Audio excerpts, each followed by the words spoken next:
Ein Nothelferkurs. Ein Kurs, wo du angehst, rausgehst und alles wieder vergessen hast. Gut, etwas, was ich weiss, ist, wenn jemand wirklich im Notfall ist, dann muss ich Herzrhythmusmassage machen und Staying Alive singen. Staying Alive, Staying Alive. Ha, ha.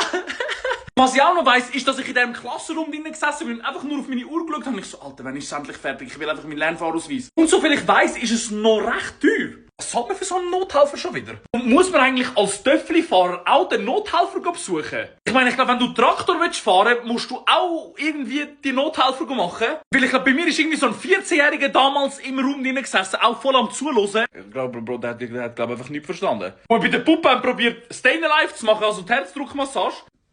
Der hat keine Chance gehabt. Und so ein 40-Jähriger zu dir an, Staying Alive, Staying Alive. Gut, nein, jetzt mal ganz kurz auf Ernst. Es hat natürlich schon etwas gebracht, bin ich ehrlich. Mit der Seitenlage und allem dem drumherum. Schon recht etwas Wichtiges und ich meine, im Endeffekt kann das ja wirklich ein Leben retten. Also falls ihr etwas seht, lieber fragt ihr nochmal nach, ob alles in Ordnung ist, anstatt irgendwie vorbeizufahren und einfach nichts zu machen. Jetzt genug ernst gebabbelt da, hä? Zum Glück ist aber unsere Kursleiterin eine riesige Legende gewesen und hat uns von Anfang an gesagt, wenn wir keine Pause machen, einfach durchmachen, die 4 Stunden sind's, glaub's. Dann lässt sie uns auch einfach 20, 30 Minuten früher gehen. Sie dürfen uns nicht eine Stunde früher gehen lassen, auch wenn sie es gerne würden. Denn das Ganze wird überprüft ab und zu und es kann ab und zu eine Person reinlaufen. Aber so 20 Minuten, 30 Minuten früher ist okay. Der glücklichste Mensch steht rausgelaufen, Alter, 30 Minuten früher dürfen heimgehen.